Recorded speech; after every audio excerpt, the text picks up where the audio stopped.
from the field. And a defensive turnover force for Creighton.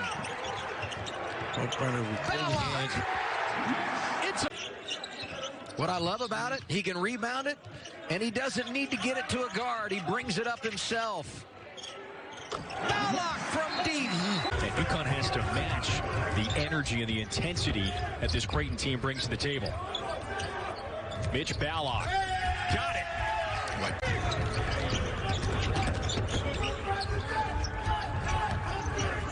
Ballock. Good cut to the corner. Yeah. Career high for James Bouknight. He's got 24. Yeah, there's just an ease on his offensive catches, and the confidence now. He shoots at a bigger target, a bigger circumference on the rim, and right back at you. This is just a great thing for college basketball, not only the Big East. The conference splintered in 2013. UConn was left to join the American, of course, thanks to its football responsibilities as well, but rejoined for basketball last summer. And the tournament were canceled at halftime. That was the last game, college game, of last season. And these two teams, that was at Madison Square Garden. Ballock for three, and he's on the board. Owasu, a Euro step in the lane, didn't get iron. They've missed iron about 3-4 times already. Yeah, but even on that play, Kalkbrenner does an excellent job just staying in front, moving his feet. He's obviously got the size and the length. Ballock, catch and release. And you got to get your hands up early. And I know Mahoney probably felt like he was on him in the corner, but the hands came up too slow. Ballock with a touch and drills it from Symir Torrance, who's out for the second game in a row with a toe injury and no timetable yet on his return.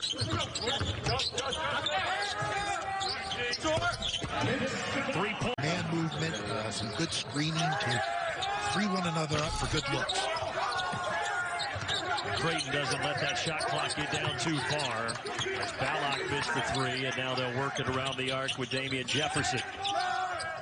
Ballock will let it fly in the corner, and he or take it to the rim where you have the size and length to provide resistance, but can't let him window shop over your defense if you're the Golden Eagles.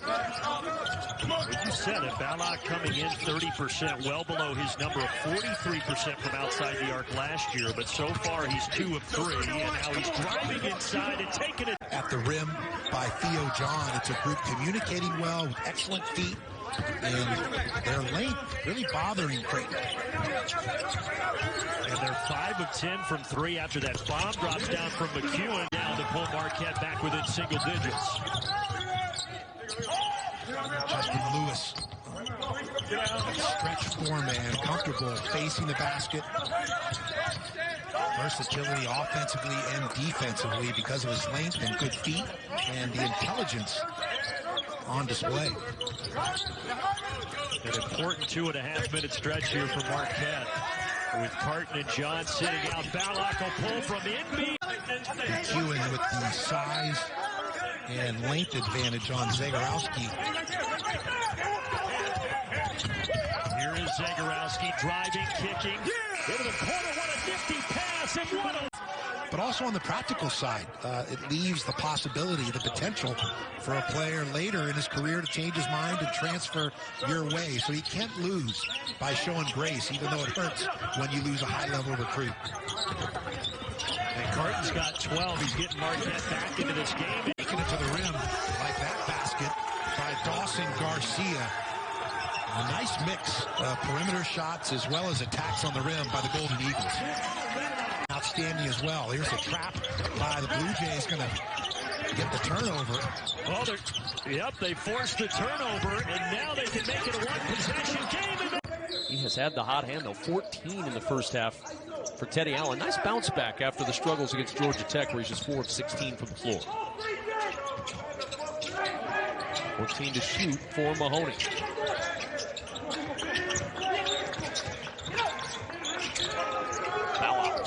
Open three, and he'll hit that one. Confidently, excellent backspin, and again, if they can get somewhat of a consistent three-point shot from McGowan's with what he brings defensively, he is going to be impactful, not just here, but in conference play as well. 4th game in double figures this year for McGowan's. Jefferson Oh, Ballock left alone in the corner. That's a mistake defensively by the Huskers. Stroke hasn't attempted many on the season, something he worked on in the offseason. Christian Bishop, you have to think if he's making threes, this Creighton offense is an incredibly tough guard. Ballock answering about that. They both seem favorable, perhaps down the road to see this matchup a little more frequently. Well, the two Garrett free throws making a one-point game. Damian Jefferson for Creighton. He's a very versatile piece as well. Kind of fills that Jalen Wilson role for Creighton. Catch and shoot. Ballock got it. Makes good decisions. Jones came up empty. Jones, the freshman, making his second start. Ballock in the corner. Adam, they use the whole floor. They're really unselfish. They skip passes like that. Jefferson I was talking to Travis Steele, the head coach at Xavier. He said, we get 3 consecutive stops. We call that a kill. That's hard to do against Creighton, but so far they have executed at the defensive end quite well. Chris Schrismack started that philosophy. A couple of new faces in the lineup for Xavier. This week, he was nervous about the level of his intensity his team would have for a game like this. 17 days without a game due to a COVID pause. Another nice cut. It's Bishop with the slam. By Moore. Williams steps in, turned it over. There's a full court pressure by St. John's. Zagorowski. Ballock. Pump fake. Zagorowski, 3-ball straight on, count it. Keep in mind, he's just a sophomore. He'll have 3 years of eligibility, including this one. Garcia lets it fly, but he's short. Extra pass to the corner. Again, it's Mahother's side with the offense.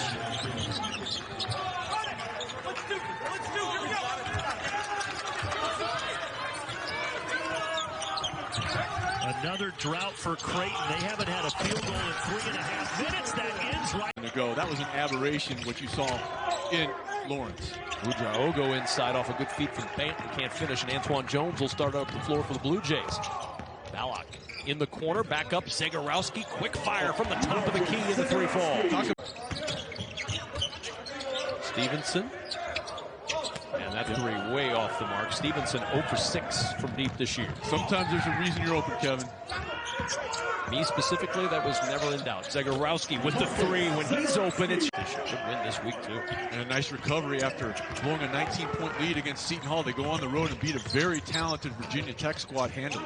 Mitchell in transition with the 3. Sharif Mitchell's The gap. But then Creighton went on a 22 run to put away the Johnnies.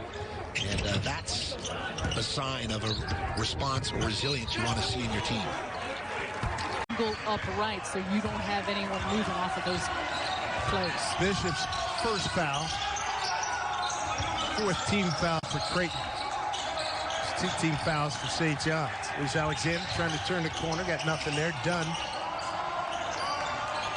Much better shooter off the dribble. Here he goes inside. Missed iron again. That's about 5 minutes. Be part of the difference in tonight because of the amount of second chance opportunities they're getting. It may not be a putback, but for example, that play, it all began with the offensive rebound.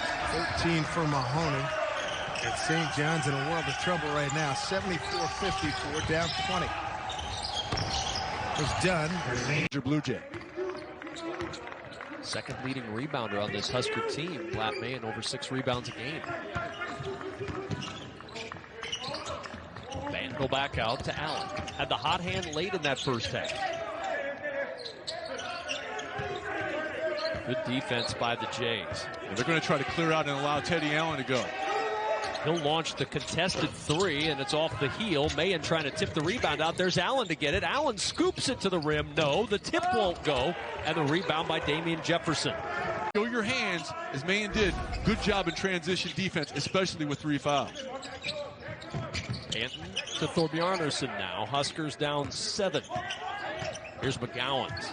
He'll pull up for a 3. And he'll hit. Trey McGowan's into block. Up by 31, and you're diving on the floor. It's So what the coach wants to see, though, it doesn't matter what the score is. You still have to play the same way. Yeah, I know that sounds corny, but it matters. Like, it really does. That. And they find Mahoney. Trying for another one. This one short. Yeah, they're going to keep coming back to him. And that's just a guy that Tuck cannot guard. This is Ruffin.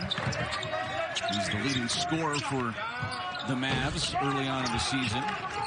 And push it as a point center up the court, then knock in a 15-foot jumper. I mean, he does not get enough credit. I think this is in the 5 in this positionless basketball, but offensively, he's just shown no weaknesses. And for a guy who hasn't practiced much, he's right on schedule. Doesn't look rusty at all. Ruffin for the Mavericks, working against Ballock, rises up for 2, and Ruffin gets it to fall. Ruffin has got to go see about a girl. So he went back to North Dakota State as a student and went and saw about the girl. The girl's named Stephanie. They're still married to this day. It all worked out for everybody. And David Richmond now is the head coach at NDSU. Cool storyline there and a cool connection between the two coaches in this contest. I love that story. It came at the